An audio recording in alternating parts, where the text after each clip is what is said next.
What's up, fight fans? Let me get set up here real quick. Sorry about that. All right. Yeah, I'm going to put it like this today. What's up, fight fans? And we're back at it with another edition here at Round One Sports TV. I'm your host, Edwin. And don't forget to smash that like button. And if you haven't already, please subscribe to the channel. We have a lot of boxing news for you today. What's up, Frontline? How you doing, brother? Salud. Let me know that you can hear me loud and clear out there and that everything's okay. We're gonna get this show started. I um I currently had invited someone to the show, and I'm gonna see if they pop in later to talk boxing with us. I wanted to have somebody come on the show and also sit back and get a different point of view. And it's another YouTuber I saw that seems, for me anyway, knows a bit about boxing, and I like his insight in boxing, and I wanted him to come on the show. So let's see if he'll come on the show. I invited him. We'll see how that goes. But for now, we'll kick off the show. And thank you, loud and clear. We'll kick off the show, and we'll talk about some interesting topics that are coming out up, and some of the biggest boxing matches that are coming up today. One of the topics that I want to bring up, and I'm going to bring up a little bit and later in the show, is who is the pound for pound best fighter in the world right now. We're gonna talk that. We're gonna talk about that. Is it Naoya, the monster, Inoue, or is it Terrence Bud Crawford still? And who's threatening? Who's coming up the ladder? We're gonna get into all of that. Um, we know that Ryan Garcia has been all over social media, and the test results are back. And listen, guys, you guys, if you're new to this channel, or you've been watching me on this channel, you know that my opinion hasn't changed since day one. From the moment they announced that Ryan Garcia tested positive, I told you fans that it was virtually impossible for the test B to come back negative. That was never going to happen, because that would speak to the credibility of USADA as a doping agency. If that second B vial would have came back anything different than vial A, that would speak to their credibility. Like, what kind of Mickey Mouse testing facility are you running here? It was impossible. It had to come back the same. The fact that when he tested positive, right, it was no longer a fact for me whether he was going to test miraculously negative. It was just, from that point, I had to see what came out in the test.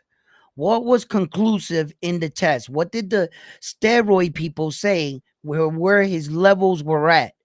Were his levels at a level where that the PE was giving him a benefit? Okay?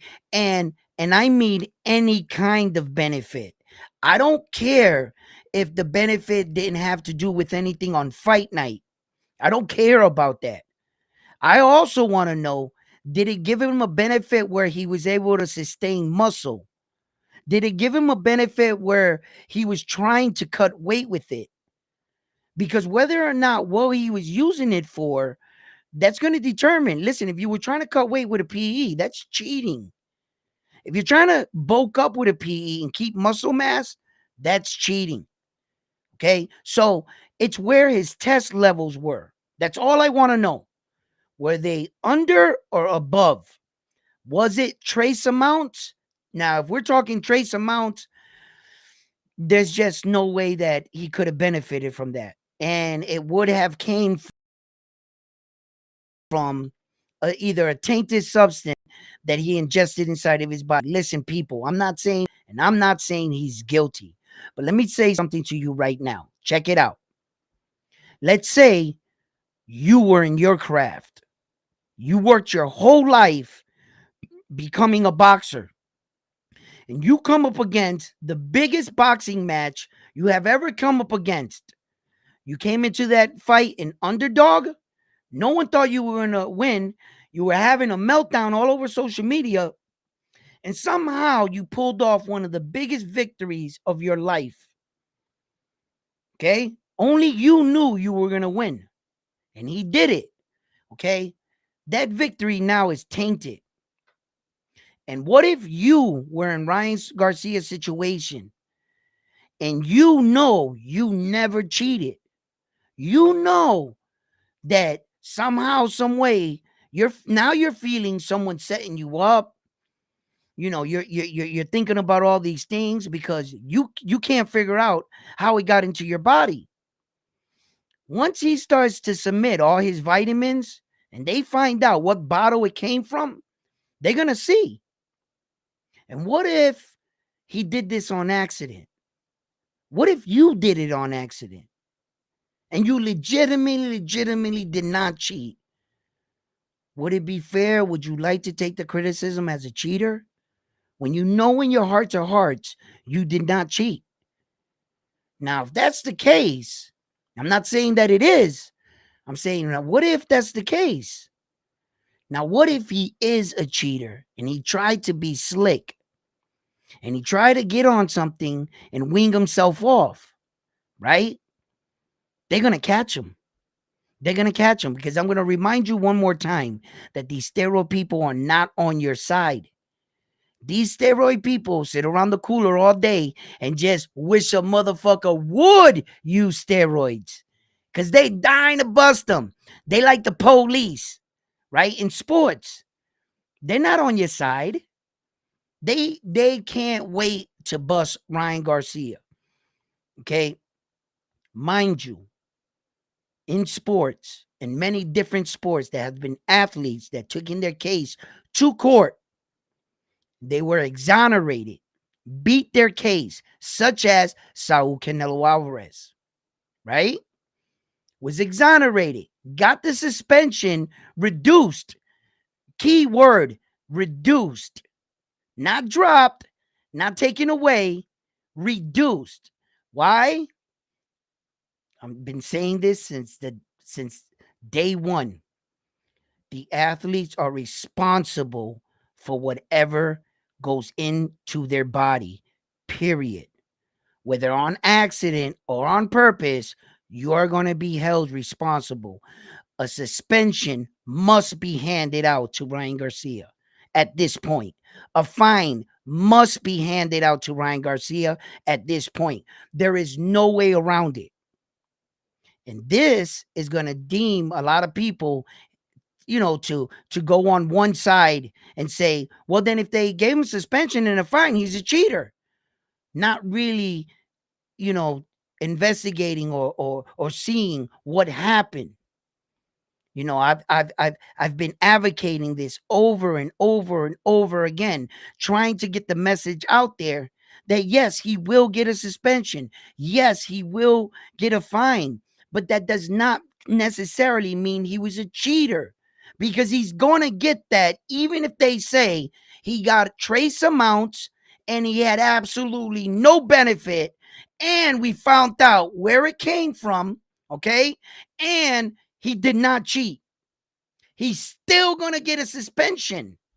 There's no way around it. And if you don't suspend Ryan Garcia, let's say they try to like maneuver some way, bro, you're going to have to take a lot of these other athletes back in and take them off the steroid list because the rules are the rules. Ryan is responsible for whatever went into his body, period.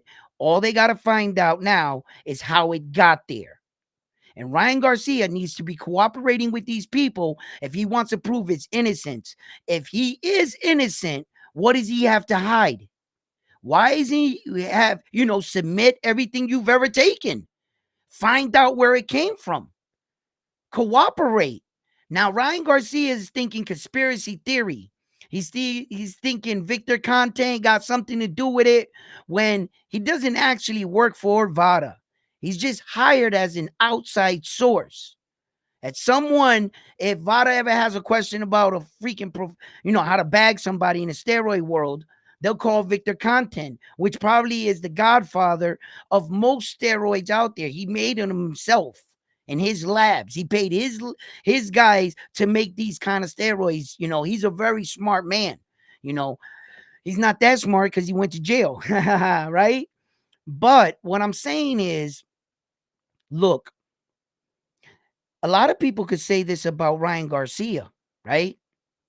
But now, if you just want to smear campaign and talk shit without knowing facts, there's a flip side to this quarter. You could easily turn around and look at Devin Haney and go, don't you work with Victor Content and Snap? Ain't Victor Content your nutritionist? Doesn't he give you your vitamins? Didn't he go to jail for the biggest steroid scandal and all of steroid scandal? That guy, he's not allowed to ever step foot in a baseball field, right? But yet, he gets out of you. So those men change. There's a lot that could be said either way. But I'm here to tell you, no one has any proof that Victor Conting has done anything wrong or that Devin Haney has ever taken anything. That's just mere speculation. And you see how things can get smeared? You can point out another man's faults. Does that have to reflect you? Is the saying, I'll I'll tell you who you are when you show me who you hang around with. Hmm? If you hang around a barbershop long enough, you'll eventually get a haircut. Right? But in every situation, I don't believe that to be the case. And I don't believe to smear a man and just say anything about that just because it sounds good. Victor Content runs Snap. He works with Terrence Crawford. He works with a lot of different boxers. And a lot of different boxers and a lot of people have a lot to say about Victor Content. So when we're like, all over Ryan Garcia, all I'm saying is, okay, innocent until proven guilty. Let the man fight his case. But one thing you will never take away is what my eyes saw that night. Ryan Garcia put them hands on Devin Haney for show. Okay? And a lot was said about that fight, but I still believe Devin Haney's the more skilled fighter out of the two. I think Devin Haney's going to be just okay. He's just going to have to come back. But Devin Haney, you're reaching. Trying to get this overturned, all this other stuff. A no contest, I'm probably in agreement with that. All this other, you don't want the backlash that's going to come with that fake victory if they were to ever do that. And by the way, right, I want my fucking money back if they overturn this. I'm going right to listen, boss man, they overturned it. Give me my, yo, I won. That's why I don't think they're going to overturn it. You know what I mean? Because I'm not, I would be one of them people that did it had I put money on it, but I didn't bet on it, But, and I say that jokingly. But yes, so we're gonna see what happens, but more than likely, what I think you're about to see unfold during the next courses of the weeks, they're gonna issue Ryan a sanctioned committee, because he's guilty. You know what I'm saying? Because it was found in his system. It's just a matter of how much, how did he get it in his system, and whether it was intentional or not intentional. That's where they're going to write their findings, and it's going to come out in a board. That's going to come out probably later this summer. So it's going to take a little while. They're probably going to try to keep this hush hush. They're going to put a lot of boxing in front of your eyes. We're all going to be, overwhelmed and talking about some of the biggest fights and the ahs and the oohs. Meanwhile, Ryan Garcia in a small little court and Devin Haney are going to sort out their differences. As far as Bill Haney, he has a tendency of always coming out and saying everything. He has this thing with Floyd going back and forth on social media and whatnot. And, he's always with back and forth with Tank. And all the fighters are always showing, their interest, and they, throwing their little 2 cents into everything. Speaking of which, Tank Davis is coming into this fight with Frank the Ghost Martin. And I heard a lot of things about this fight, right? What's up, guys? Salute to everybody joining the channel. Please don't forget to hit that like button. And Tank Davis and Frank the Ghost Martin, they were talking about, Frank. Some people were saying that Frank the Ghost Martin is a tomato can and this and that, and that they were comparing Tank Davis's opponent to everybody else's opponent. And although it seemed almost logical the way some people explained it, right? You know, this guy had a number 5 opponent, this guy had a number 6, Teal's fighting this kind of opponent, and Esau Pitbull Cruz is fighting this guy, but Tank Davis is fighting the number 2 guy that's ranked to a belt, right? So that Frank Martin is actually ranked higher than any of the other champions north or south of the equator, but they're judging Tank Davis. When I heard it, I said to myself, that almost sound like it was true. Almost. The problem why you can't use that analogy is because the reason why Subriel Matias is fighting Liam Paro, because nobody else would take the fight to fight Subriel Matias. Liam Paro is the only man that dared to go into Puerto Rico. So by definition, if the number 1, number 2, number 3 guy wouldn't go out to Puerto Rico to fight him in his backyard, it was the next man in line. So you can't hold Subriel Matias to the fact that, this is a tomato can or he's the rank this. No, he's the guy that took the fight. There's a difference.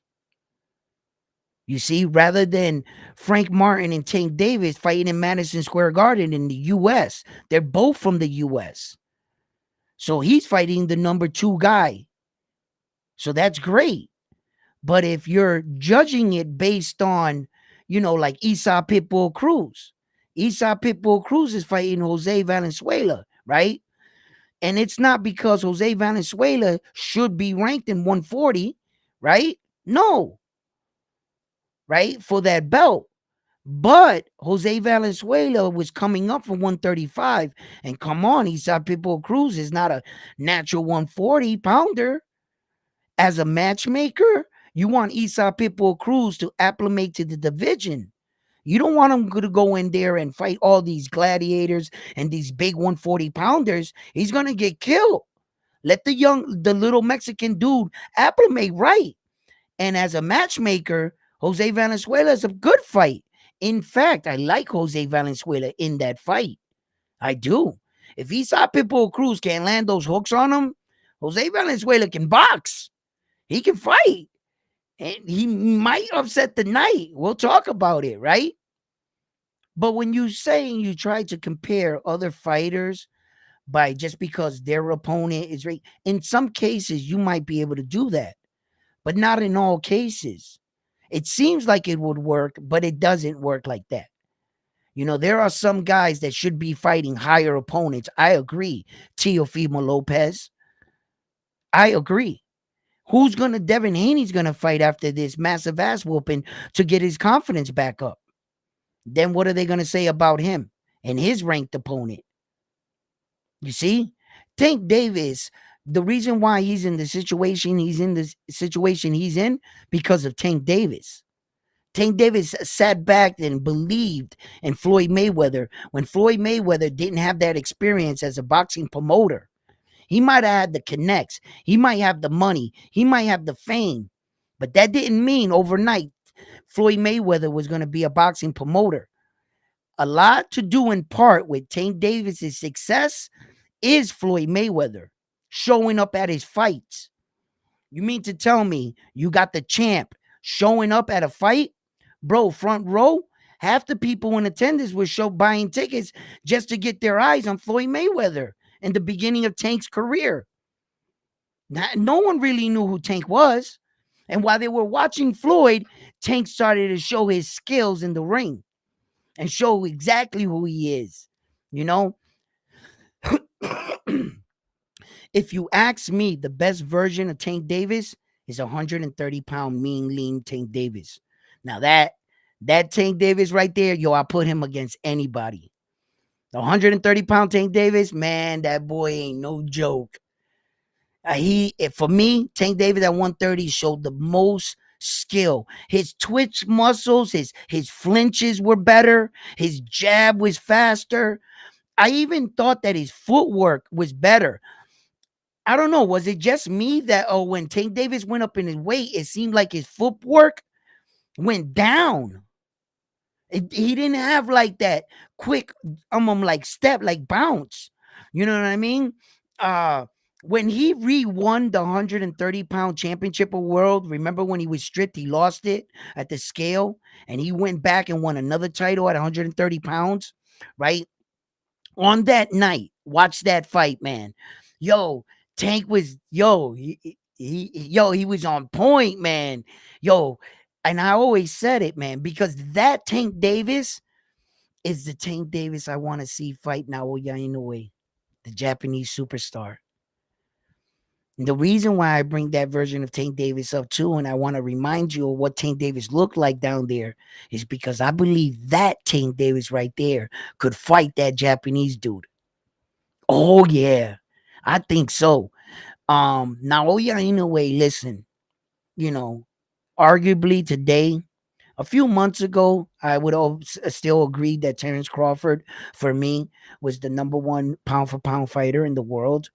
Lately, I believe that Naoya Inoue has passed him once again. I believe Terrence Crawford has an opportunity to pass him back again. And they've been going back and forth with each other for quite some time, actually up wanting each other before the Errol Spence Jr. fight, where that Naoya Inoue, in many people's eyes, passed Terrence Crawford. Then after the Terrence Crawford Errol Spence Jr. fight, they put Terrence Crawford back on top.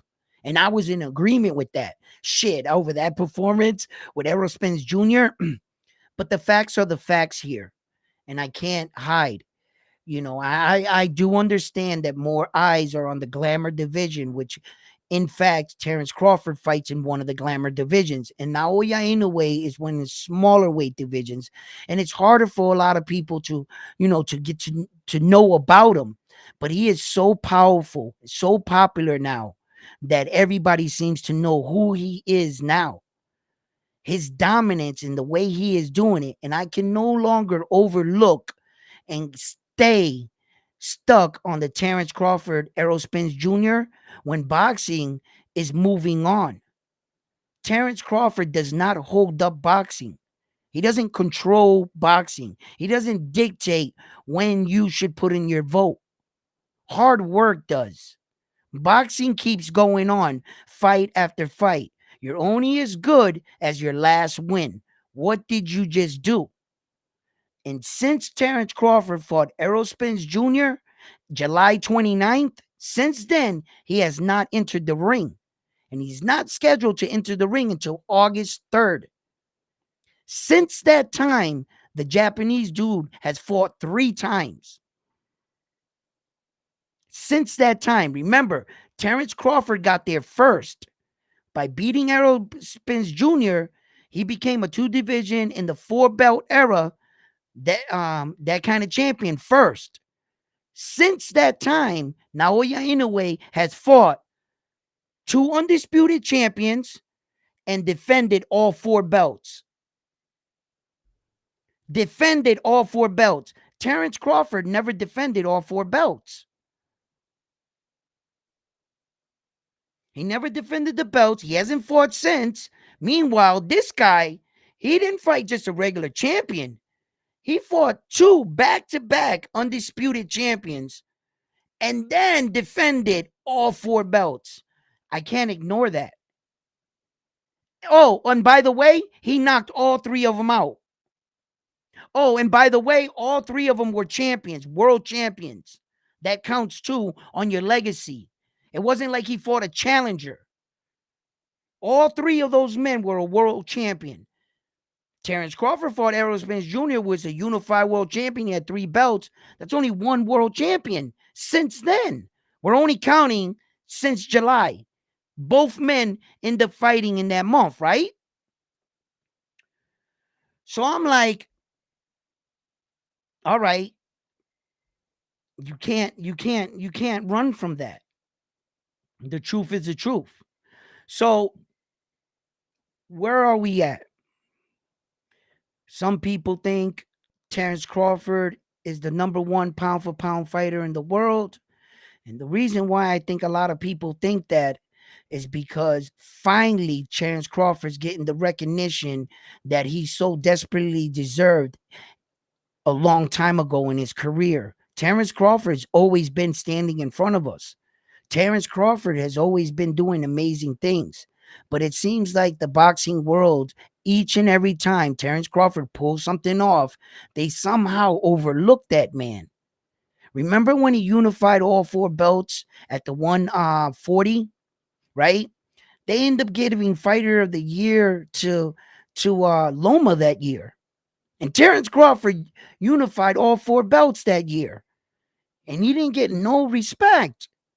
No sooner that Terrence Crawford becomes the first man in boxing history, and I mean in boxing history, this has never been done before, in no era. And it was in a four belt era, even harder than a three belt era. It's one extra belt you have to go get, right? And when he did that, no sooner that he did that, 6 months later, someone else stepped in the room with you. That record didn't even stand a calendar year. No, in the history of all the years of boxing, 60, 70 years, that's never been done. Once you did it, you would think, man, this record's going to stand for a long time, right? And no sooner he did it, Naoya ain't away, and now Usyk walks into the room. So now there's three men in the room. Now it's looking like, shit, everybody's going to do this, right? It's still not an easy feat to do. These are really special men, and we are in a real golden age of boxing. You need to pay attention and notice what's going on. If there's multiple men that are doing this right now, and this kind of shit has never been done, that should tell you a lot at where the sport of boxing is at. We are evolving. These men are getting better. You know what I'm saying?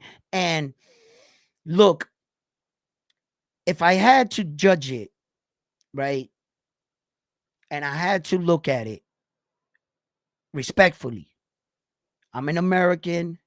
Terrence Crawford is my guy.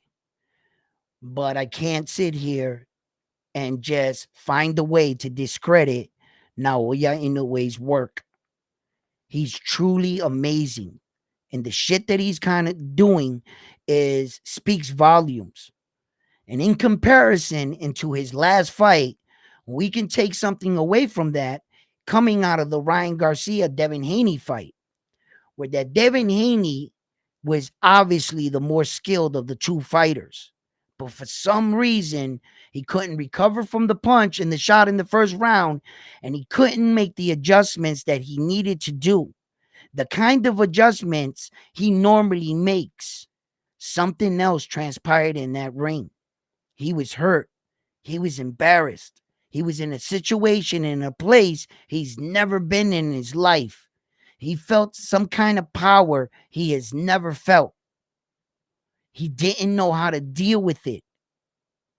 Naoya Inoue gets dropped in his fight for the very first time in his career, and he gets up off that canvas, and I tell you, when I mean what I say, this man did not lose another second of that fight. Not another second of that fight from the moment he got up. He blocked what he needed to block. He spinned out, took center of the ring, took full control, started working his jab. That shot woke him up. He started level changing. When he needed to, he fought off the back foot. Luis Pantera Nares pressured him. He allowed him to come in on him rather than fighting against your opponent, fight with your opponent.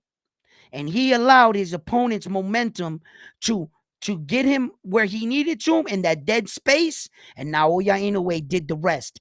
And he just let that check hook go. Once he dropped them, he regained his confidence. And I mean complete domination. That speaks to the level of champion that he is. And I've always talked about this. These are things that you cannot find out about your fighter until your fighter's in that situation. You will never know what your fighter is made of. How do you know he's gonna quit? So that right there is where, I like to see that in a champion, such as Naoya Inoue. I know that he's there for real. He's there to go to war. He ain't there to take a paycheck. He ain't here to take a moral victory. He's not looking for a way out, even when he got his orbital bone fractured against Donaire. He kept fighting. Terrence Crawford, I was checking out some video on him, on his upcoming fight at 154 pounds against Israel. Now, let me tell you, Terrence Crawford does look great, but Terrence Crawford always looks like Terrence Crawford, right? Until I see him in the ring on fight night. I want to see how the weight is, how'd he put it on? How's he move with this extra poundage? Let's just remember that Israel is better acclimated to this division at 154, and Terrence Crawford is the smaller guy that's moving up, So, look, if Terrence Crawford pulls this shit off, uh, it's a strong case for pound back to number one. It is. I know that it wouldn't be the same amount of fights as Naoya Inoue, right? And I understand that Naoya Inoue already has 4 weight divisions, and Terrence Crawford only has 3. So technically, Terrence Crawford would only be catching up to Naoya Inoue. And I understand all of this. But like I previously said, you are as good as your last fight. Okay? And if Terrence Crawford can threaten to get one piece, one infinity stone, right? He's fighting for the WBA for this one, right? All he needs is to get one piece, one of those belts, right? And to show that he's serious and threatening to unify in a 3rd weight division. That's going to put some eyes and some pressure on Naoya Inoue. Usyk is out at this point. See, the one thing with being the heavyweight champion, you can't go no higher. So it's impossible for Usyk to get another 4 belts at another weight division. He would have to go down. Not only would he have to go down, he would have to pass 205 because he already been there, done that. Right? So the likelihood of Usyk doing it, never. He doesn't have no more belts in front of him. But Terrence Crawford and Naoya Inoue, they got as many belts as their skills will take them. That is one of the biggest interesting things that I talk about in this era in boxing. Can these men do it? It's a real interesting time. Will people stand in their way? Will the politics come in? Will these people work with each other to give us the biggest fights? That's what I want to see. That's what I want to know.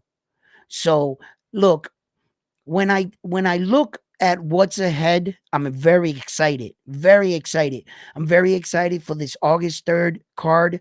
I think Naoya Inoue could unify at 126. But like I stated before in previous videos, would the champions fight him at 126? And would they be enticed to fight him for the money? The belts is usually your ticket to a big fight. If you got a big dancing partner, sometimes, because some belts don't always translate to success in some sad cases. Yes, I've seen that. Okay. There's just no one in your division, right? I've seen that. So, but in this case right here, Naoya Inoue right now is such a hot ticket. Stephen Kubo Fulton went out to Japan to fight him, and Luis Pantera Nari just went out to Japan to fight him. Let me remind you, they fought in the Luis anyway. He fought in the Tokyo arena. That arena has not been open 5 years since Mike Tyson lost to Buster Douglas. They reopened that arena to boxing anyway, to host a boxing event. They get the event. Yo, that's 55,000 people.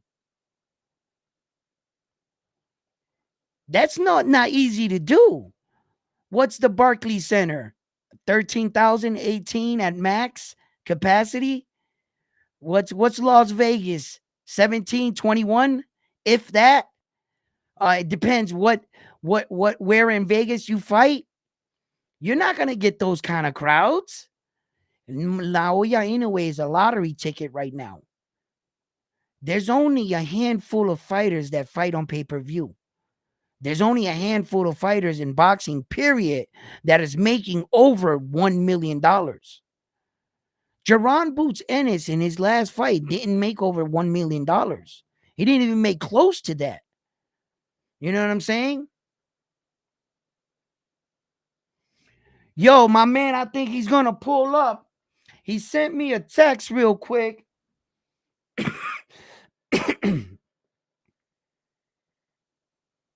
Oh, he's busy at the moment. He's going to try.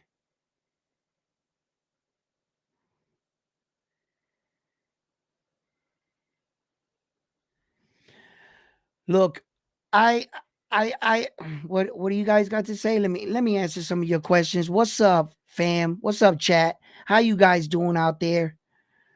Let me go through these chats right here real quick. In fact, for 1 second, let me what am I gonna do here? I'm just going to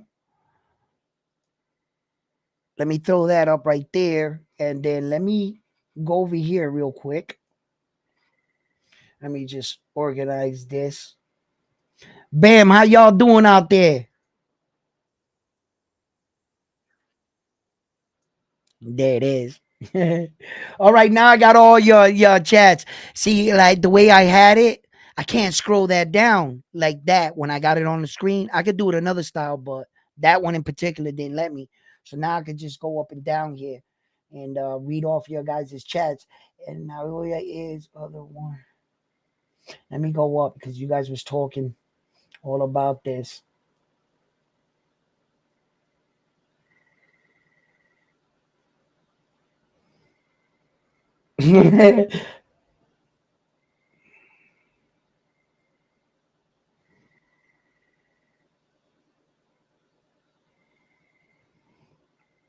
Yeah, yeah.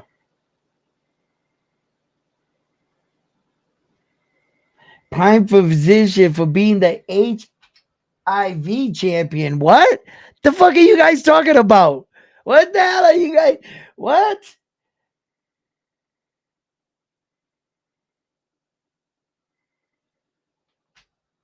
Oh, HW champion, not HIV. What am I fucking talking about? That shit's blurred. My eyes are fucked up. I gotta get some glasses. My girl tells me all the time, but I'm not blind, bro.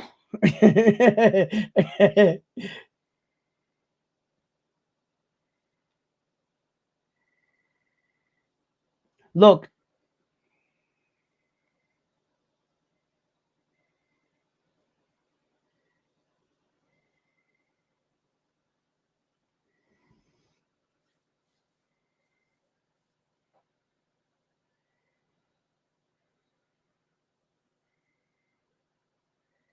Oh yeah, on June 7th. That's on the award ceremony.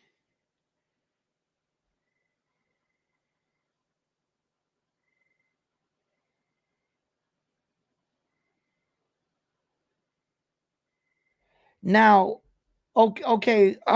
Where is that going to be held exactly? That Naoya Inoue is coming to that event. Just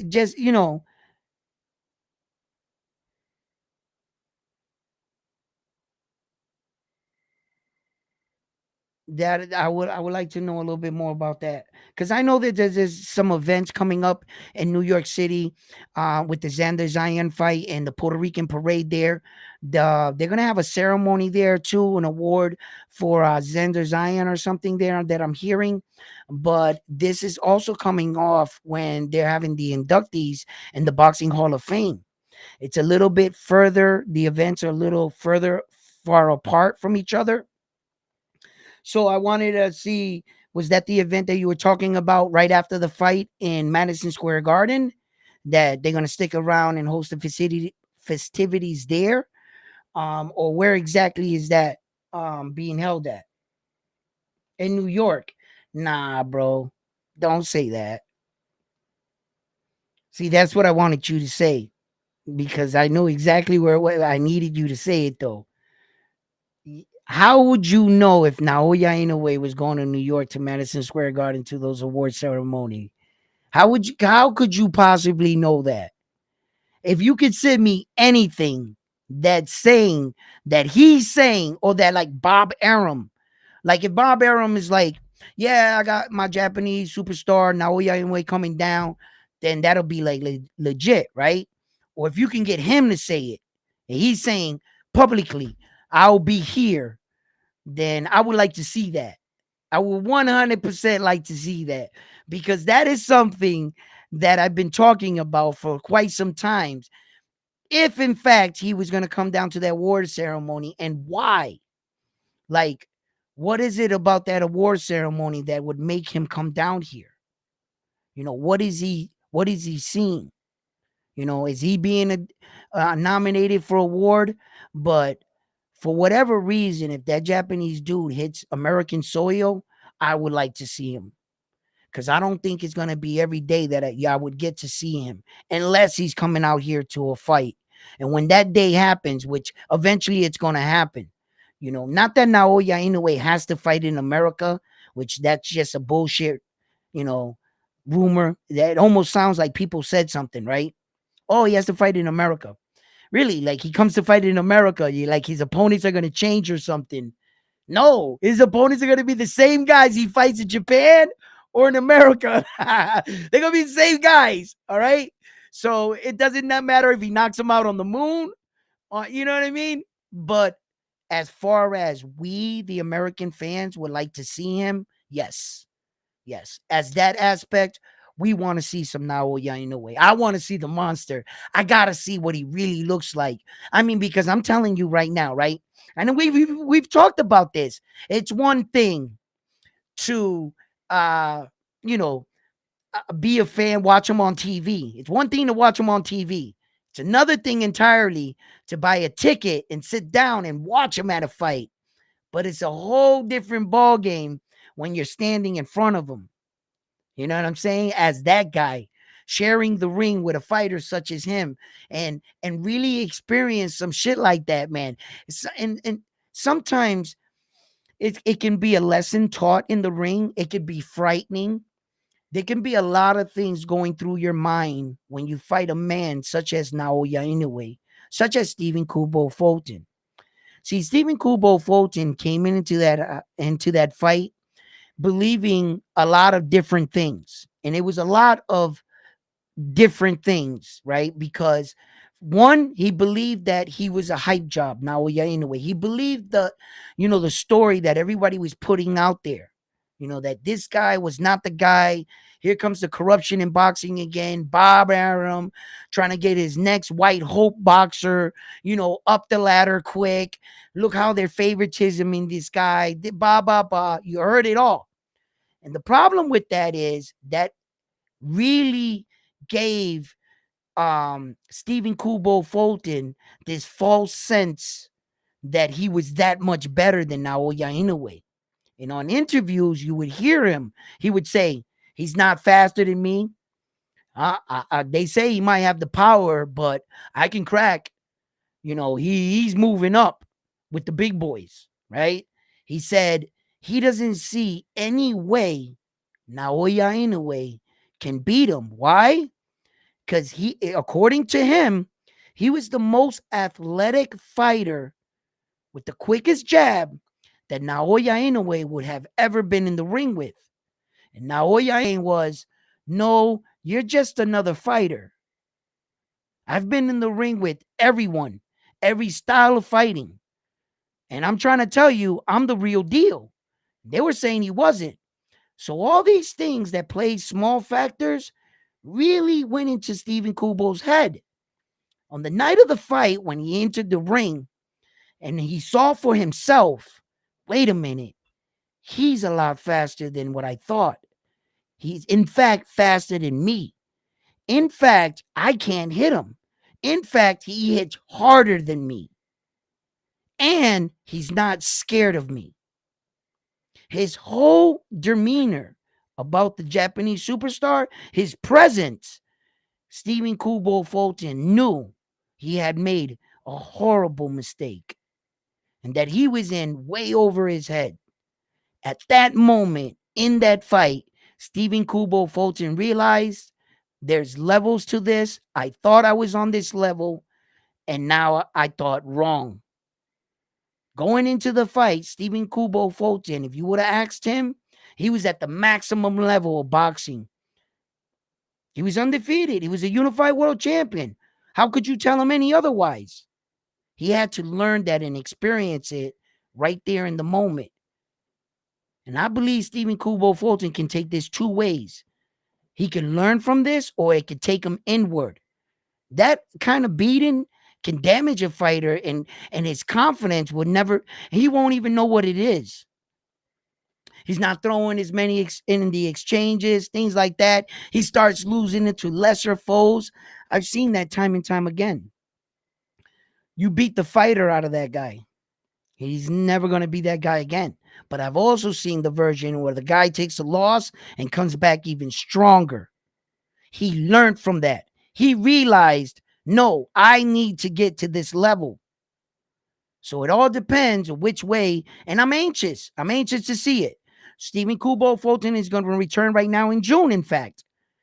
So I didn't see exactly who is. I didn't go back, or did I see it? Who his opponent? Because when I checked it, remember, and I made my video, his opponent was to be announced. So I think they already got an opponent for him by now. I should have checked that on. Just miraculously, he skipped my mind, so I didn't go back and check on him. But I'll do that. I want to. You know me. I'm gonna go do my homework.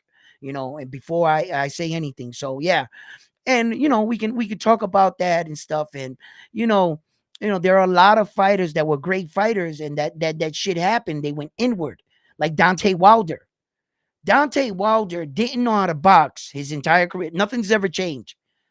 But that right hand and that confidence that he developed over that right hand shot, that's what made him so dominant.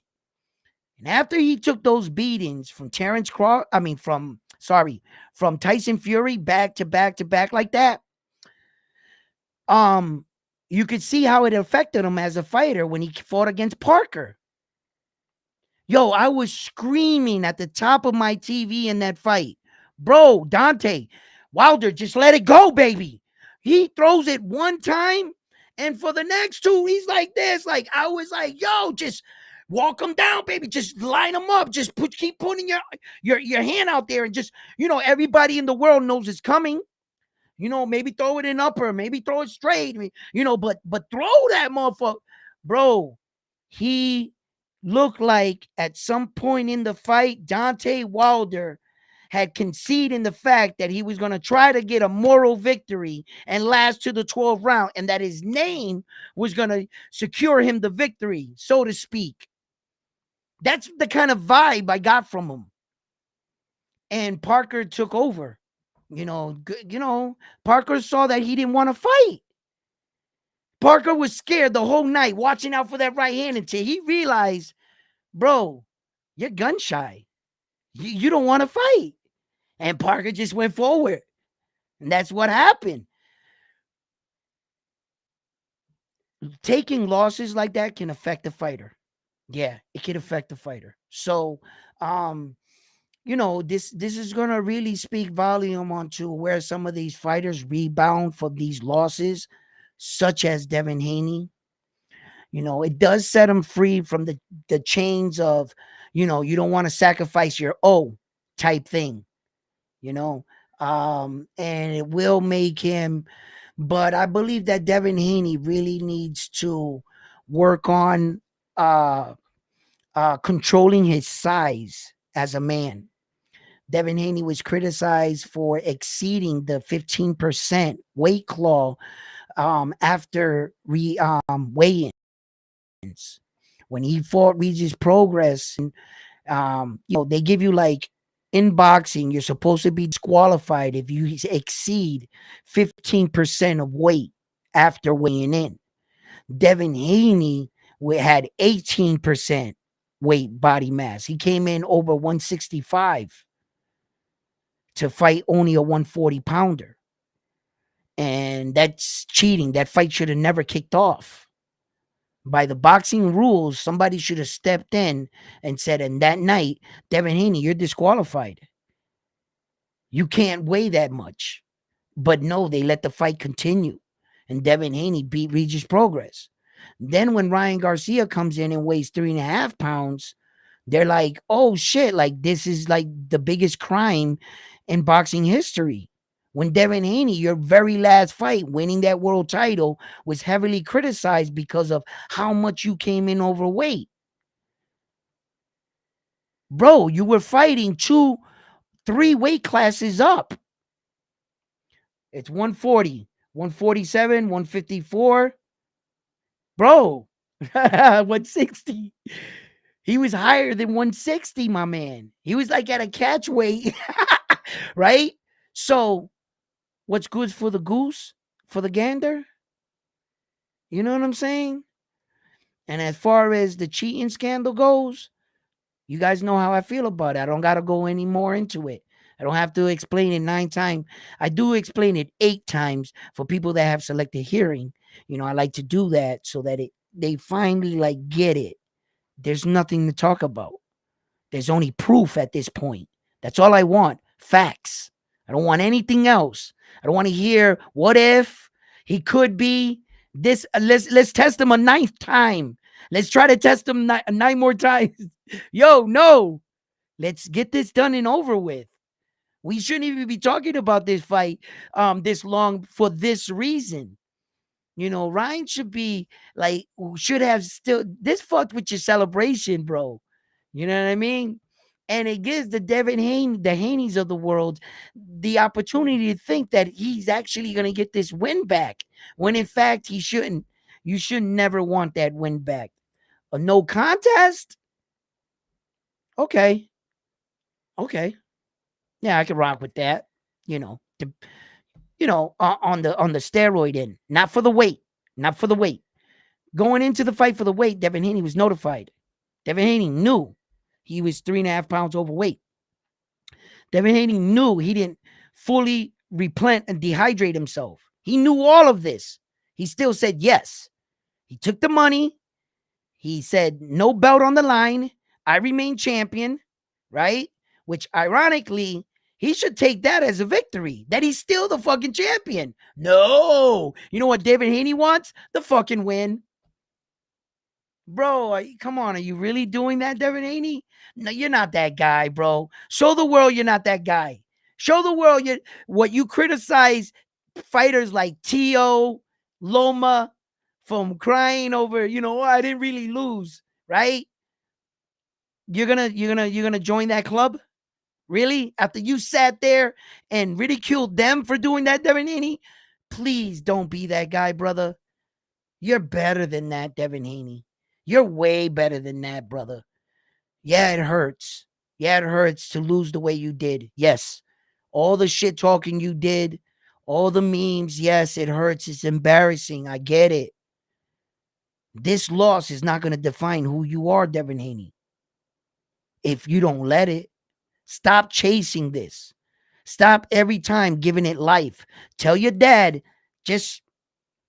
look, everybody's going to say, oh, you would want Devin Haney's father and Devin Haney to stop fighting it. No, I never said that. I never said I didn't want them to stop fighting it. I said publicly. Publicly.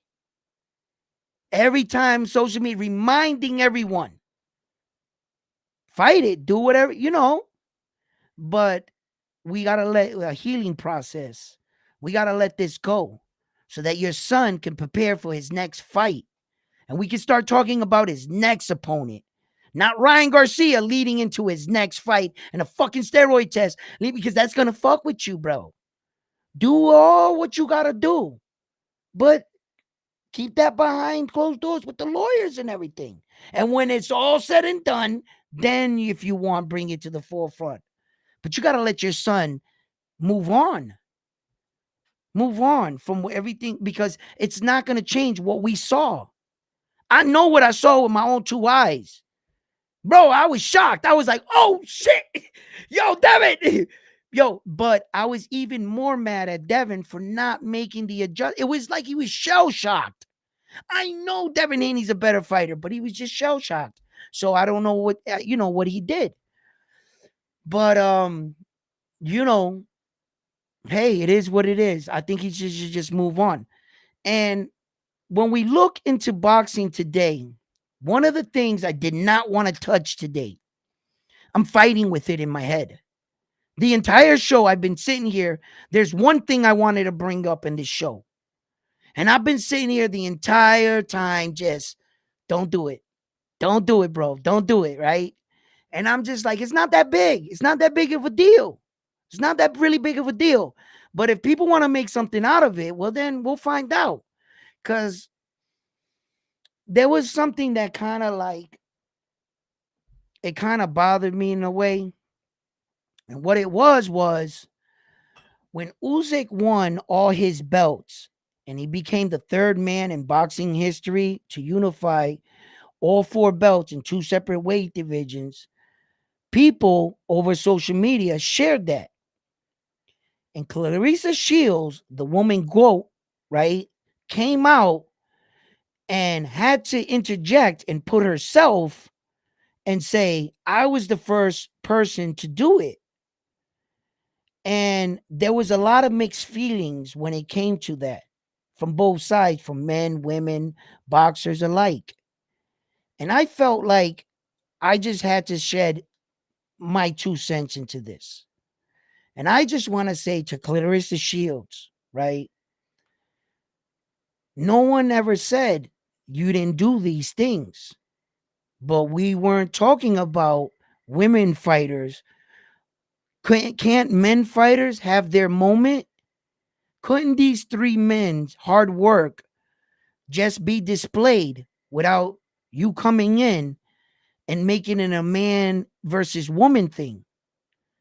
I didn't like that. I thought that was distasteful, because if the shoe is on the other foot, and let's say three women fighters became the first females, or any boxer, man or female, to do such a status, and then just one male boxer did it first, and on your lady's day, he comes in and says, wait a minute, I did it first. How would the ladies feel when the men are trying to take all their glory? That's exactly what you're doing to these men. We know you did it first, but do you always have to be in it? Did you have to try to stomp on the men just to prove? No one ever asked you. We would eventually give you the credit, because you know what? You're right. You did do it first. And you do got three. Congratulations. But did you have to steal the men's night? Did you have to come and shit on us? Did you not see it any other way but me all the time? We can't have our moment? Did you have to make this about women and guys? Really? Because I'm telling you, if the shoe was on the other foot and three women did it and a man came out and did that, bro, there would be all kinds of comment on that dude. Every man would be like, yo, let the ladies have their night. We know you did it, homeboy, but let the ladies have their night. We're always sticking up for you ladies.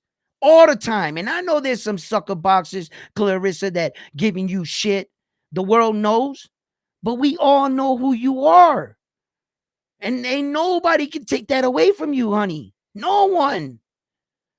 But let's stop this from always wanting to see if Clarissa Shields can fight a man.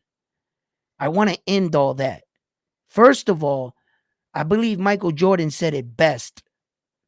I'm not paying to watch a man beat on a woman. I'm not paying pay-per-view to watch Clarissa Shields fight with a man. I'm not doing it. I don't want no parts of that. Whether she can do it or not, listen, what is it with this thing where that women want to beat up men now? We're not your protectors anymore. You don't need us. You don't need us in the store to reach up and grab that on the shelf or to open up your pickle jars or nothing. You're going to need us for something. You're going to go out there and cut that lawn, girl. You're going to need us. Stop trying to beat us up. It's always competitive with, and look, I love Clarissa Shield. I love what she has done for women boxing. I love what the image that she brings to a lot of young women out there that are looking to come into our sport. It's women like her that keep these sports alive. It's women like her that raise the bar for other women to train even harder to show that these things can be achieved. I get it, girl. But when the guys were having a guys' night, I think you should have just let them have their moment. And if you wanted to bring that up in any other time, you could have slid it in and be like, "Hey, you know what I'm saying? I get it. I get where that, there's a lot of things questioned with boxers and the pay and everything like that. But that wasn't this. And you taking all your feelings and all your experiencing with boxers and believing that you're just the shit enough that you can say, you know what, I can do this. I'm gonna go in and ruin these guys' night and say that no matter what, a female is still better than all of you. I'm just gonna shit on all the male boxers. I'm better than Terrence. I'm better than Naoya. I'm better than Usyk, like this. And you're gonna make us argue. You're gonna make us argue, and they're gonna say some stupid shit to you, Clarissa Shields. They're gonna be like, "Okay, you're claiming to be the best. You could beat a man. Well, then okay, beat Usyk in a fight." Nah, you gotta beat Usyk's the heavyweight champion. You're the biggest heavyweight in your thing, right? Well, then you gotta beat Usyk or nothing. It's Usyk or nothing. That's it. And that would be crazy. I would never pay to see that. I would never actually want that to happen. But you know, I just thought that, we don't need to attack our females and our females don't need to attack us. We're in the same sport. Clarissa Shield is a highly decorated female champion. And everything that she has gotten, she deserves. And I give her all the credit in the world. And amongst the women, one day she will be called the GOAT. She can give herself that title, but she actually cannot be called the GOAT in boxing as the female champion, right? Because she's currently active. What if Clarissa Shields doesn't want to end her career well? She doesn't want to hang it up. And she's fighting in her 40s. She's losing, getting knocked out, and she ruins her fucking legacy. Because some boxers just can't walk away. We don't know where she's going to end up until the day that she retires, hangs up her boxing gloves for real. They tally up everything. Then they decide, no, you are the greatest female boxer to ever lived. But while you're in it, you can't be considered that girl yet. You haven't retired. There have been many of men and women that ruined their careers by continuously wanting to push the envelope and keep fighting, whether they needed the money, whatever. Those losses count. Those times that Roy Jones got knocked out, that shit count. The time that Bernell Hopkins got knocked out the ring, that shit counts.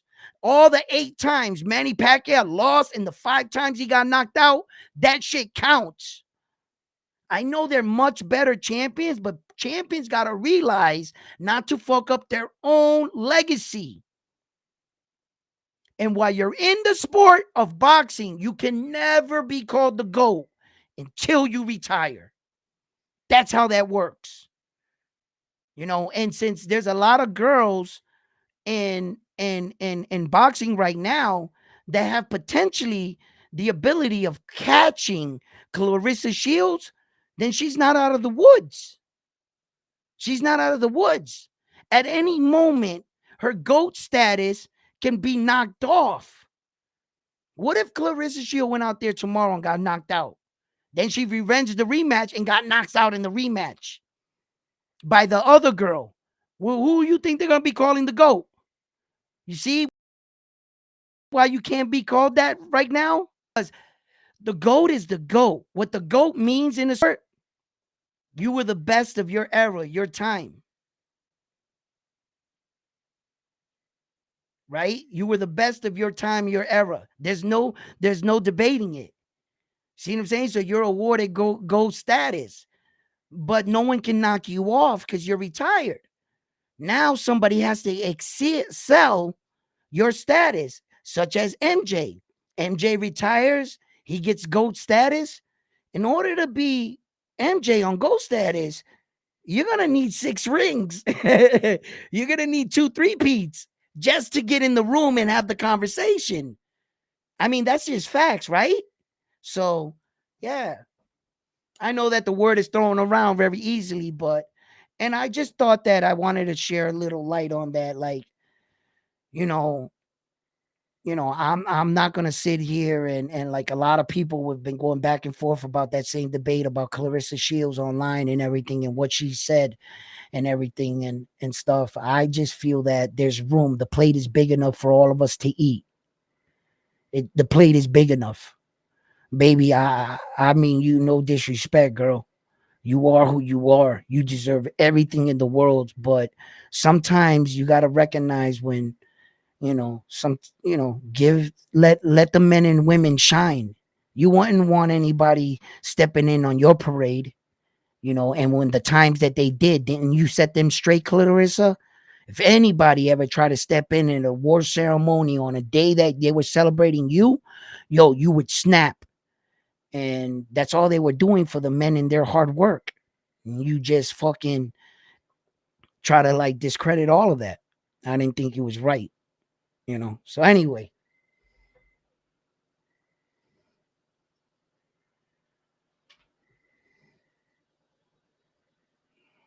yo, what y'all bugging about here? Armando, you got these people going crazy. Yo, what's good, guys?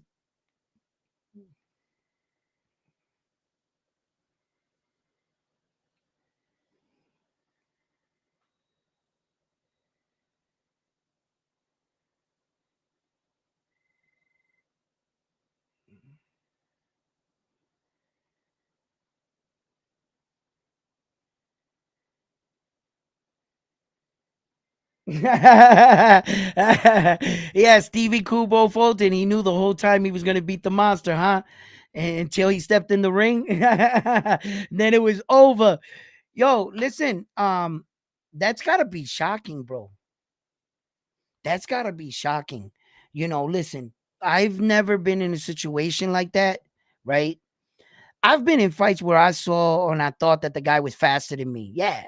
I've been in fights where I felt like the guy hit harder than me. Yeah, yeah, yeah, yeah. But I was not scared.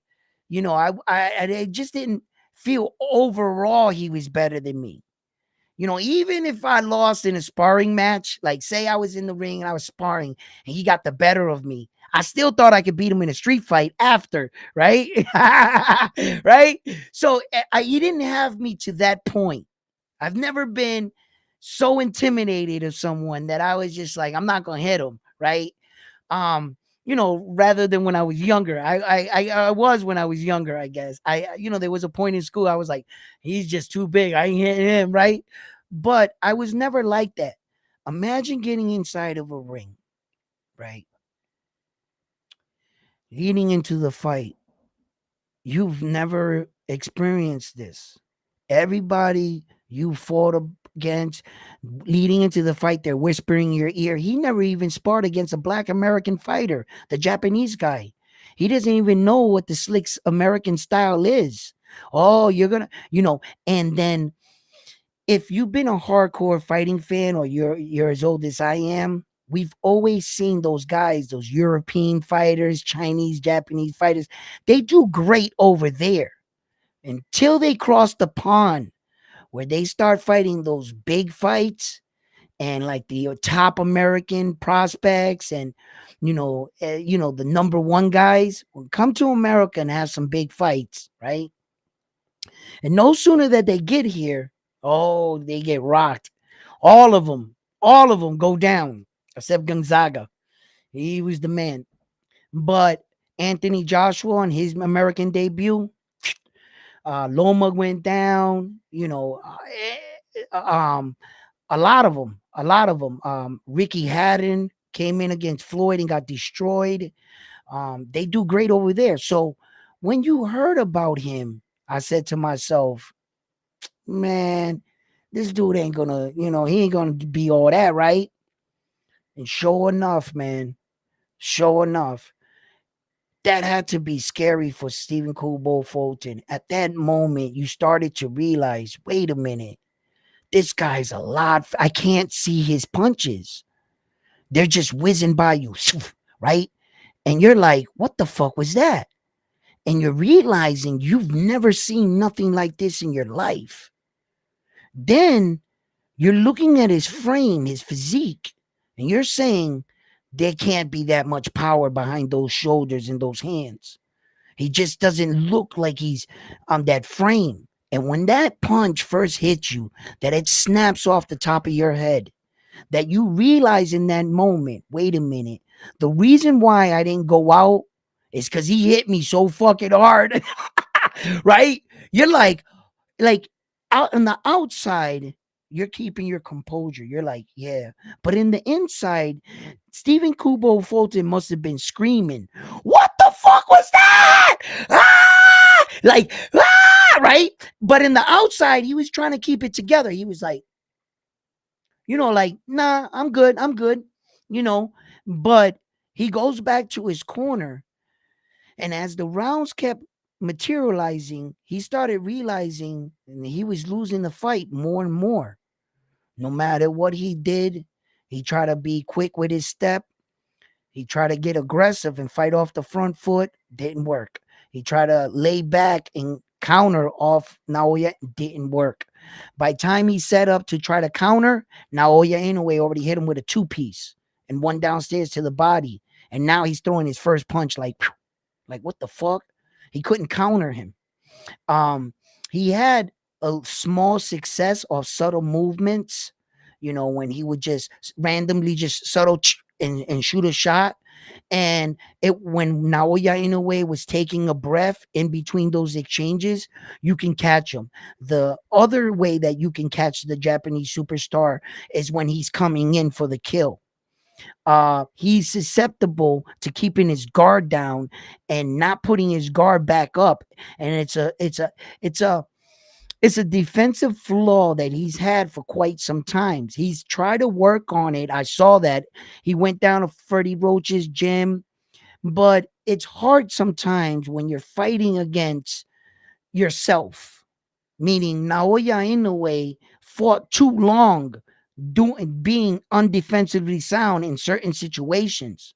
When he got caught by Luis Pantera Nari, if you go back and watch either my short or my reaction to the fight, you'll see seconds leading into that knockout, I said, Naoya Inoue needs to raise his guard. And I said, before that, I said, Luis Nari, why'd you throw it so wide? Meaning he needed to shorten it up. So he made the correction that I said, and Naoya Inoue needed to raise his hand. And in that moment, bow, he goes down. I was like, shit, right? Because, I saw it. I studied the Japanese superstar, and I've looked for all possible angles of how to hit him, what to be aware of, and things like that, right? For the most part, right? And because there's no Superman in the sport of boxing. There is no Superman. There's not a guy that, he just, you're in a fight, you're going to get hit, and right away, Naoya Inoue goes down. You know what they say? Terrence Crawford's better. He's never been knocked down. We all know Terrence Crawford got knocked down in that fight. The entire world saw Terrence Crawford go down in that fight. The referee didn't award the guy the knockdown. But everybody in the world, 100% went, what the fuck was that at the exact same time? Why is he not counting? Terrence Crawford went down. But if we're going to keep it 100, what's on black and white? He didn't go down. Did he ever get counted for it? Nope. So has he been down? No. Should a knockdown defy you as a fighter? No. You're just nitpicking. Did he lose the fight? No. Then move on. You're in a fight. You got knocked down in a fight? Okay. And how'd he do in the fight? Oh, he knocked the guy out. He knocked him down 3 times in the fight? Well, okay. Knockdowns don't, there's no award for that. Oh shit, you fought your entire career, you never been down once. Here's the award for never being down once. There's no award for that. There's no stat for that. That's just opinion. That don't count for shit. He got up. What counts is the W. At the end of the day, that's it. So that's just argumentative. It don't count for nothing. So, when I look at this and I view the fighters, I have to be honest with myself. And at the end of the day, right now, not only did Naoya Inoue deserve Fighter of the Year, I believe now he deserves pound for pound fighter number 1. I believe he is in number 1. He is on number 1 on my pound for pound list, behind the one and only Terrence Bud Crawford. Okay. And you guys know how I feel about heavyweight champions ever being put on a pound for pound list. I find that very disrespectful, not only to the heavyweight champion of the world, but to every other fighter. Why? Why is that a disrespect? You should never, ever in the history, anyone that puts a heavyweight champion on a pound for pound list should be ashamed of themselves. First of all, he is the heavyweight champion of the world. He is king. There is nobody higher than him. There is only one king, and that's Usyk, right? And because of the fact that he's the heavyweight champion of the world, if you were to put him on a pound for pound list, you would have to put him at number 1. Why? Because if you were to put Usyk number 3 on a pound for pound list, you're questioning the heavyweight championship of the world that somehow Terrence Crawford's 147-pound titles could be more prestigious than the heavyweight championship of the world? Are you kidding me?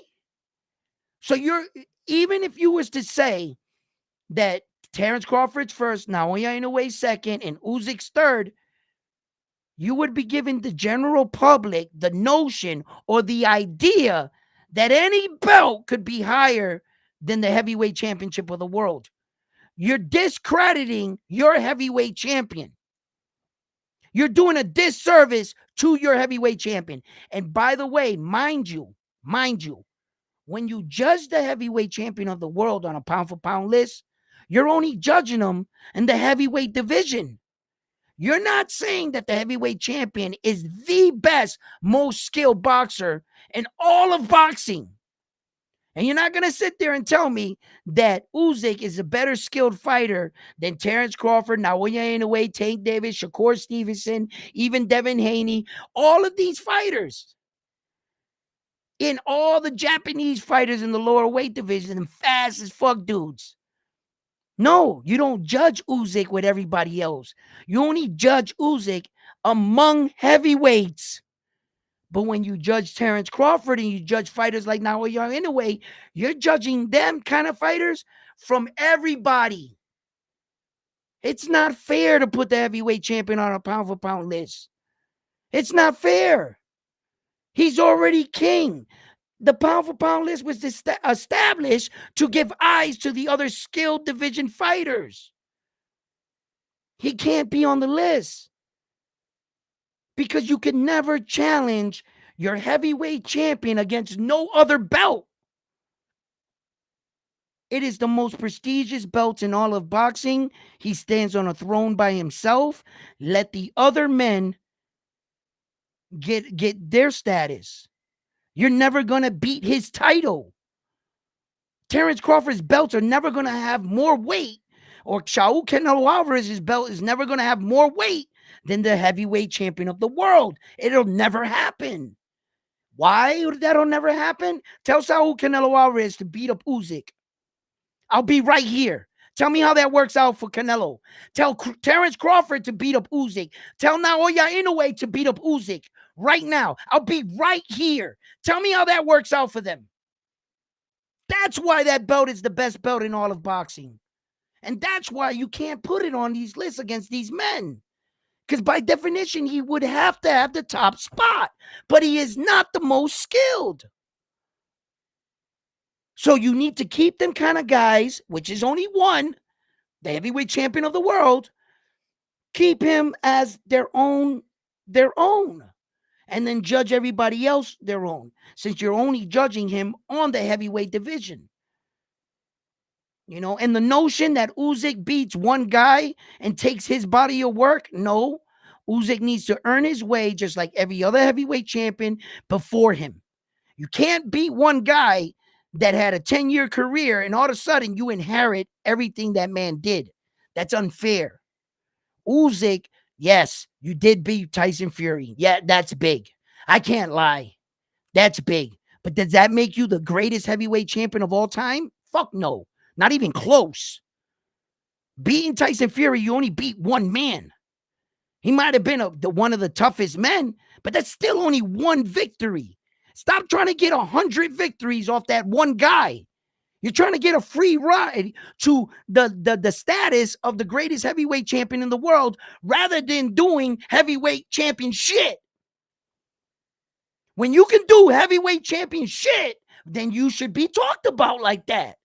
But you don't beat one guy and all of a sudden you're talked about as the greatest heavyweight. Man, get the fuck out of here. You can feed that bullshit to other YouTube channels and to other fans, and you could act like they can buy it, but not here around One Sports Talk. We ain't buying that. I admit Usyk is a fucking hell of a talent, and sky's the limit. Let's see if he can do it. Let's see if he can keep that claim as the greatest heavyweight champion of all time.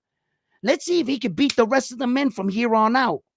Let's see what he does in his domination reign. But Anthony Joshua and Tyson Fury are only two men.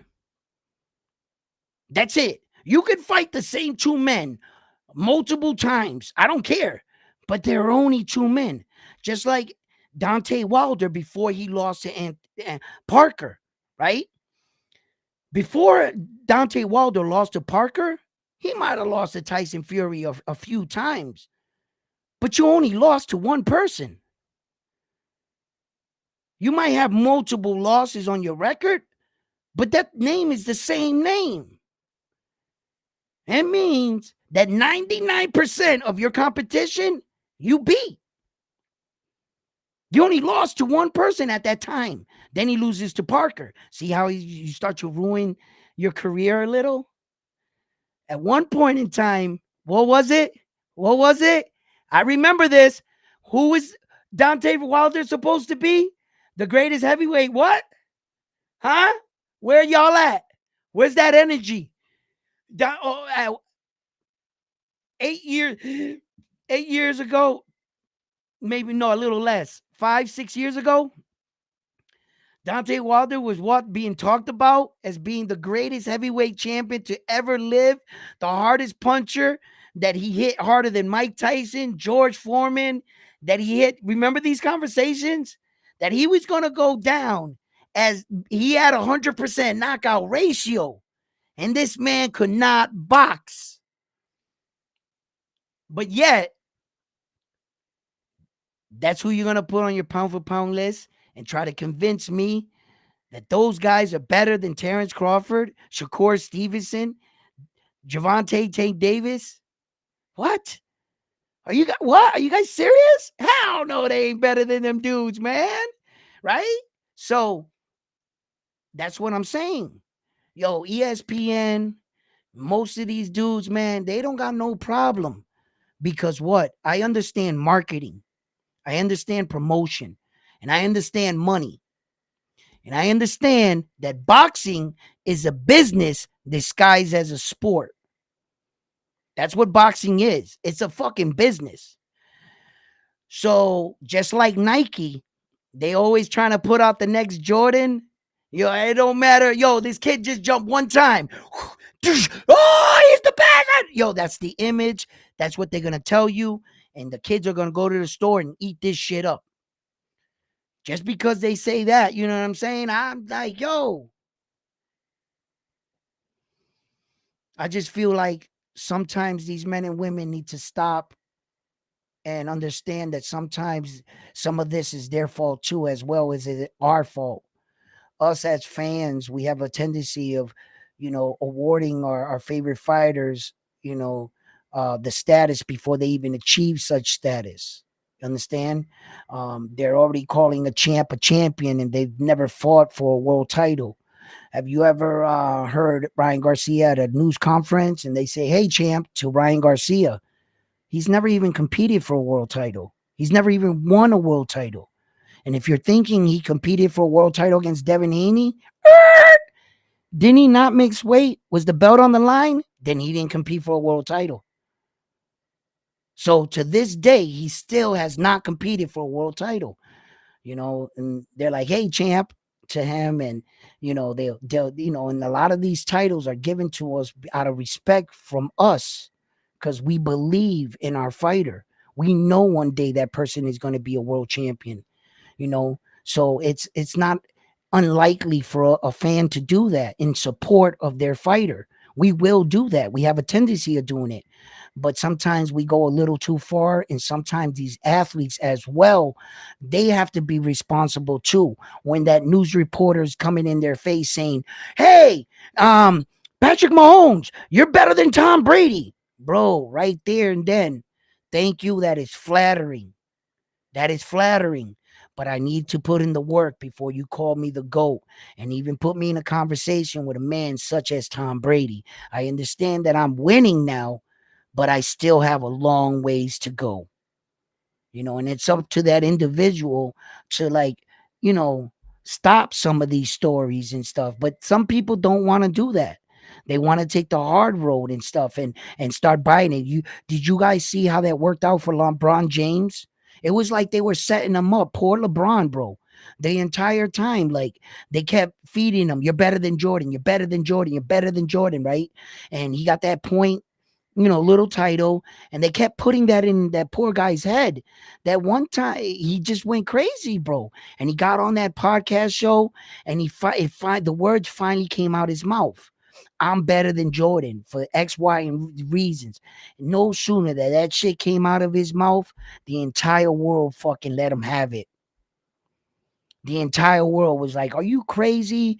You should never end." He thought he had the support of the fans because all these people were saying this. Where were they when everybody really came out and threw stats at him?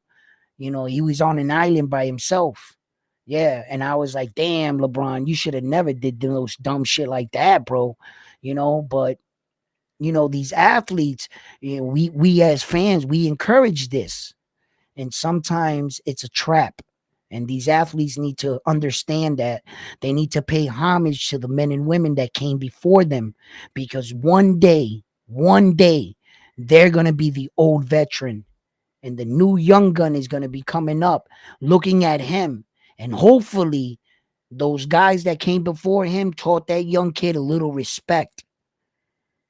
You could talk shit and everything else, but show respect to the men and women that's already done it if you're not even close to them. You haven't even won one world title, but you're coming in the gate talk about Floyd ain't this and this dude ain't that and this dude ain't shit and I'll smack this dude and do this. Bro, you ain't put in no kind of work. And now in social media, if you could talk and be the loudest and talk the most shit, all of a sudden you're fucking Jake Paul, and you're considered in some circles like a real fighter. And I find that ironic, because real fighters know he's not even a fraction of a real fighter. There's amateurs right now that'll beat the shit out of him. That's facts. But you can't say that to no one.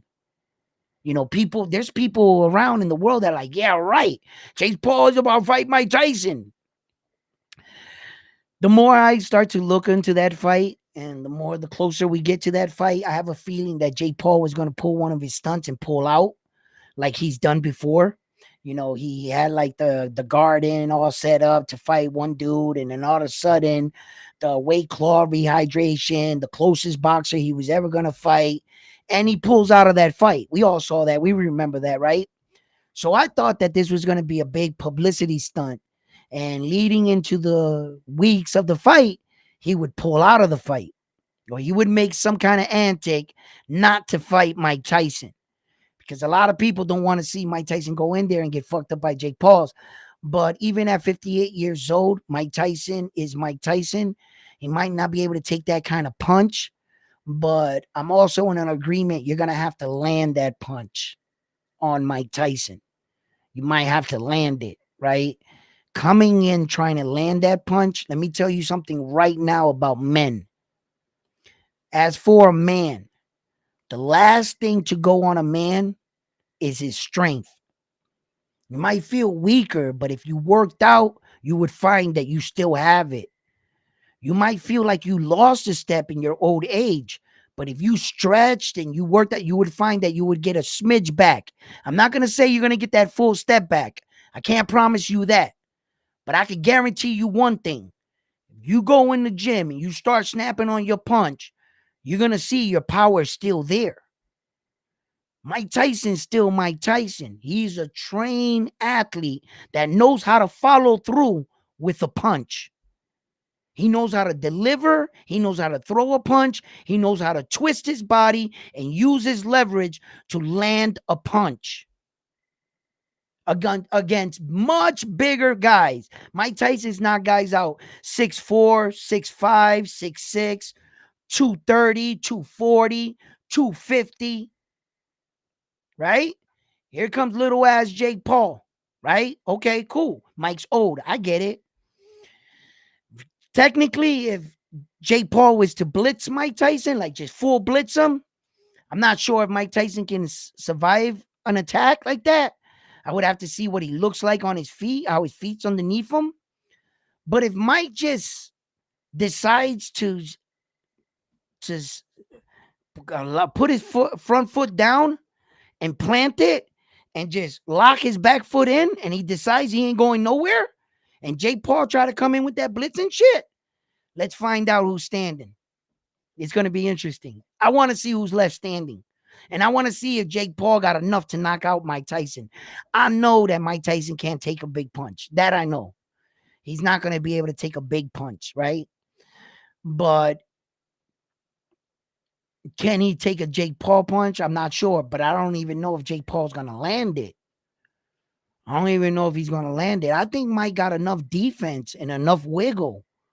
Mike's Mike. He still knows what he's looking for. You know, his eye to eye and his coordination might not be 100. His twitch muscle movements might not be 100. But in a heavyweight division, you don't need that. You don't need that.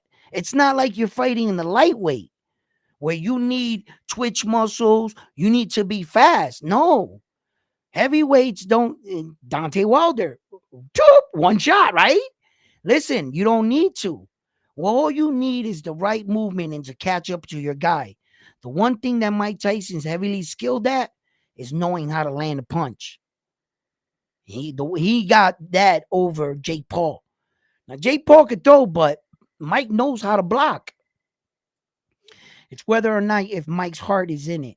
I've seen the version of Mike Tyson where he scheduled a fight and some bums knocked him out. Bums, bro, knocked him out. And he got on the press conference and he was talking about his heart wasn't in it no more and he didn't want to fight no more. And those were sad days for Mike Tyson. To watch Mike Tyson come out of fights like that and to watch Cocaine Mike and the way, he needed money, he got in and he looked fat in the fight. Those kind of fights send a bad image because there's a part of Mike Tyson that will quit. There's quit in Mike Tyson. Yeah, there is. But I'm not sure if it's doing part two Mike Tyson.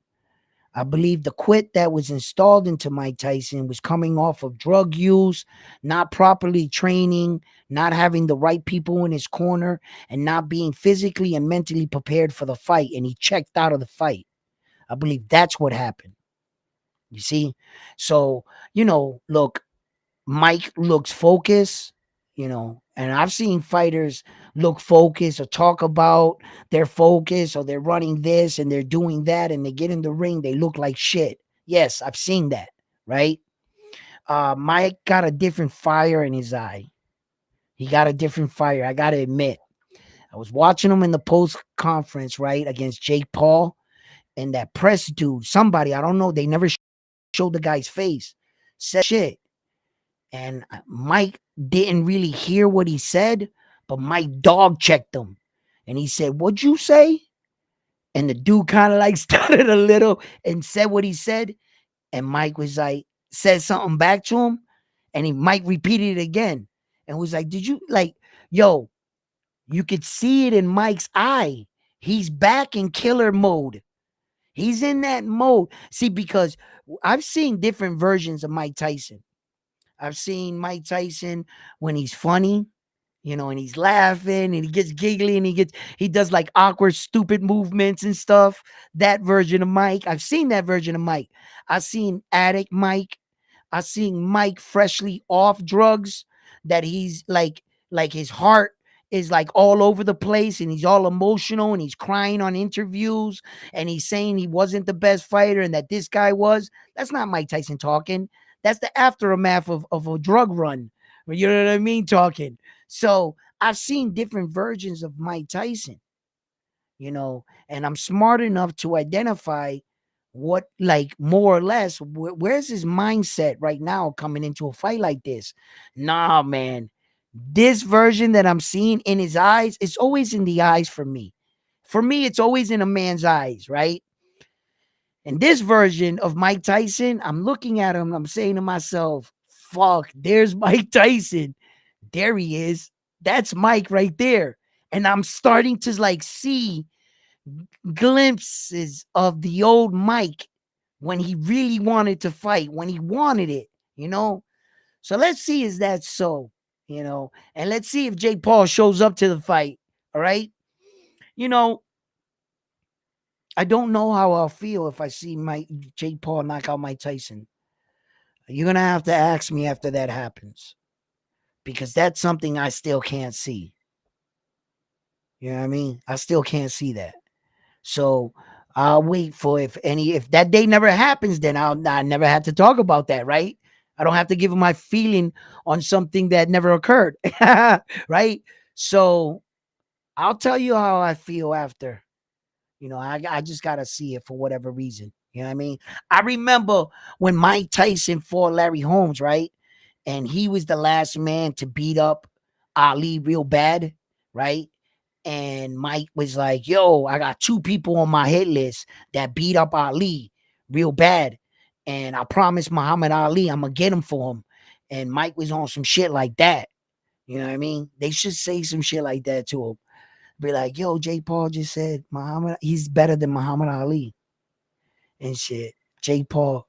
And play it for Mike in his room. For Mike Tyson talking about Ali, shit, you can't talk about Ali in front of Mike. He loves Ali.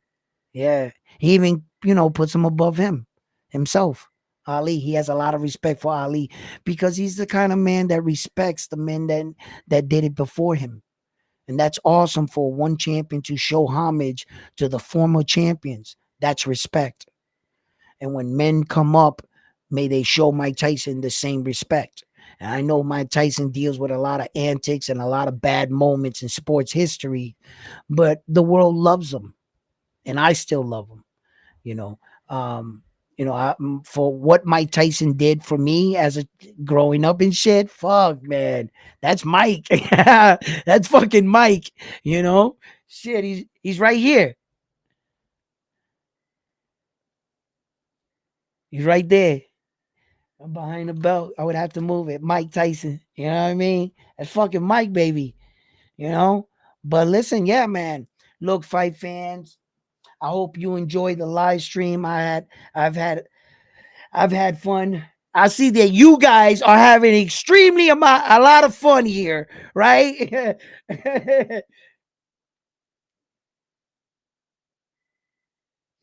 Oh no, someone had to bring Diddy into the conversation. What's going on here?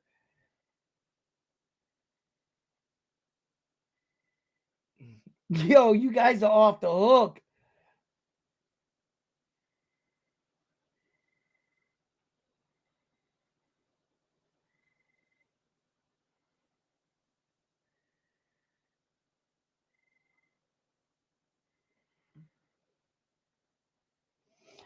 You can barely understood a word that Mad Dog sometimes says, but he can go beast mode in one blink, man.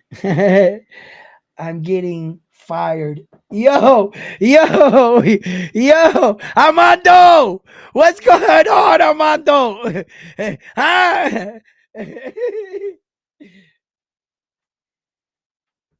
Ah, no.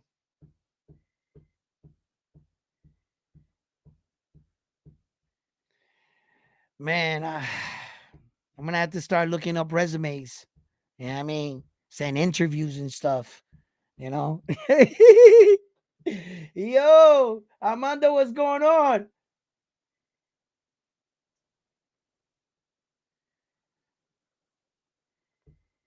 Wow.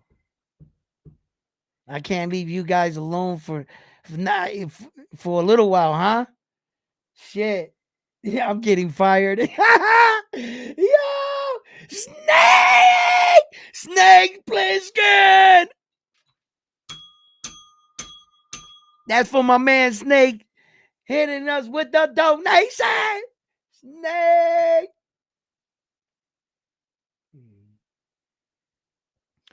Yo, will it let me? Oh yeah, wait a minute. Let me see if I could do that. Okay, so if I had this like this was like this, then I can show that like a that. I'm getting married this October. Hope you're doing well now in your family. Hey, congratulations, Snake, in October getting married. You know what I mean? We might have to crash the party with Round One Sports Talk TV t-shirts. You know what I'm saying? And be like, yo, our boy's getting married. Yeah! Yeah! uh, Edwin, what state am I in? I'm in Massachusetts, Boston. I was born. If you're wondering about the accent, right? Everybody says the same thing. I know you're about to ask then. It's soon like that's the way the conversation starts. Hey, where are you from? I'm like, here we go about this accent shit that I have no accent at all. I don't know what people are talking about, right? But I was born in Newark, New Jersey. I'm from Newark, New Jersey. And then my mother moved out to Boston when I was a teenager. So I was born in Newark, Brick City, raised out in Newark, New Jersey, went to school in Newark. And then when I was younger, moved out to Boston, and I've been out here ever since. So I guess my Jersey accent and my Boston accent collide. And they always say something. It's either forget about it or give me water. You know what I'm saying? Get in the car. You know what I'm saying? It's either that. Snake, my man. Yeah, baby. Thank you. That's right, baby. Yeah. Yeah. So that's why they always say that, but I ain't got no accent, all right? I don't know what y'all talking about. uh, Listen, you guys are fucking amazing. You know we had a great job. Armando, the main headquarters, they want to see you in the office. You have some explaining to do. Okay, they want to. All right.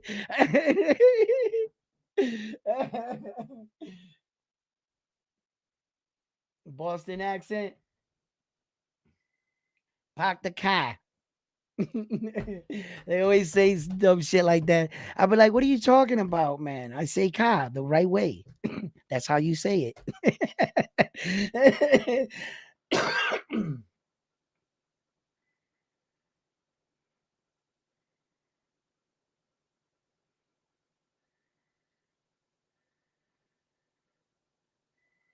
That shit was heartbreaking. Amando's like, "I'm fired. I'm so fired." Yo, you might get a raise. Yo, you live in Chicopee? Diablo, Amando, Chicopee. Ugh, that's a fucking hell. It's like saying I live in Holyoke. Nah, Chicopee ain't that bad, but Holyoke is bad, bro. I got family in Springfield. Yeah, and Chicopee and shit like that. I'll be go visiting them and shit. I'll be like, God damn, this looks like a small Bronx, like the Bronx, but smaller. Like shit.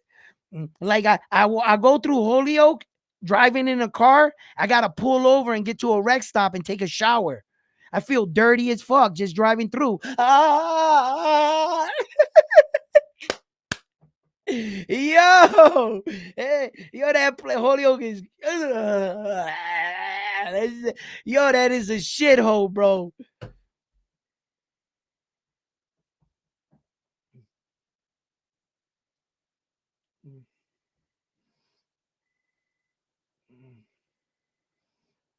Yeah, man. Nah, I mean, Chickapee's cool. Like, there's a like all parts, you know that.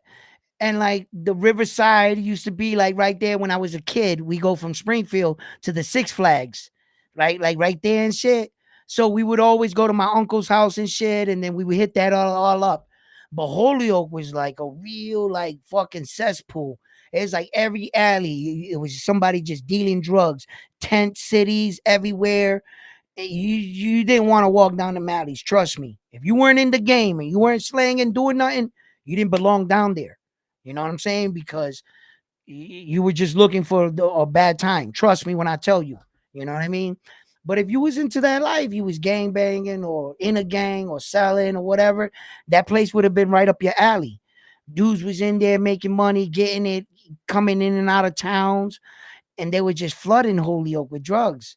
It's a sad case because like, at one point in Massachusetts, my city, Massachusetts was plagued with a lot of opiates and shit, and it was like I think the third place in the entire world. Like you can take five cities: New York, California, Florida, Texas, anywhere, and they went and seized more opium in those five places than they would in 1 year in Massachusetts, in the ports coming from like Fall River, Taunton. They were just coming in the boats, and our Massachusetts took a bad hit. It's still fucked up. It's still recovering, and like any city, a lot of cities have been plagued with this shit. But yeah, that in some more cities than others. I watch it on the news sometimes, and I'll be seeing it like in Philly and how it's spreading through Washington, like 10 cities in America with drugs and the homelessness and everything and shit like that. And I'm looking at the TV and I'm saying, man, that looks like Boston 30 years ago. That's what it looks like. I was like, that's been happening out here 30, 40 years ago. Tent cities, all that shit was been out there like that. It was horrible. Yeah, going to school, looking down at the ground, seeing all that shit all the time. It was horrible. But yeah, now shit's starting to like, turn around for, I guess, for the most part. But there's a lot of cities like that. Julio was one of them, bro. It was just bad, bro. It was just like really bad, man. And yeah.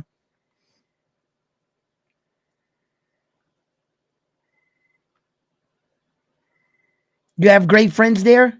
Yeah. There's great people there, of course. Yeah, I mean, there's always great people. Not everybody are plagued by it, but if you go downtown, brother, you'll see what I'm talking about. That shit is just not the right place to be, you know. But yeah, I mean, I guess every city's got their part, right? Yeah, I just don't know about any other city. I've never lived in other places, but I'm pretty sure everybody else got their part. That's just ours. That's I've seen that my first eyes visiting like my grandparents and shit. So yeah. Yeah, absolutely. But anyway, guys, listen, I've had amazing show. You guys are the best. I love you guys. Listen, Naoya the Crawford in a way. Yo, I've never heard no shit like that. I've never heard no shit like that right there. Yo, uh, uh, uh, Terrence the Monster Crawford. Ah! You know what I mean? Terrence the No, Terrence the Monster. Terrence Crawford. That sounds pretty good, right? Imagine switching their names a little bit, playing around with them. They're both elite fighters, bro. They're both the best of the best. I remind you, I'm gonna sign off this video with this one. I'm gonna leave you guys with this one thought before I leave. You don't have to look the same to be considered an elite fighter. Terrence Crawford to look like Naoya Inoue. Naoya Inoue does not have to look like Terrence Crawford. You see, to be considered elite fighters. They're both good in their own style, but make no mistake, both their styles are the top elite styles we have in today's boxing. Thank you for joining me today. Subscribe to the channel. Please like the channel and click that bell notification icon. Hopefully, it'll notify you when I drop my videos. Seems like YouTube be acting up and not sending out notifications all the time. But, it is what it is. I've had fun. I hope you have fun. I hope you learned something here today. I hope I taught something today, and as well learned something today that Armando needs to be watched that while he's at work, and we're gonna have a talk with him later. You're in serious trouble, young man. Signing out from here, Round One Sports Talk. Love you guys. Peace. Good night, family.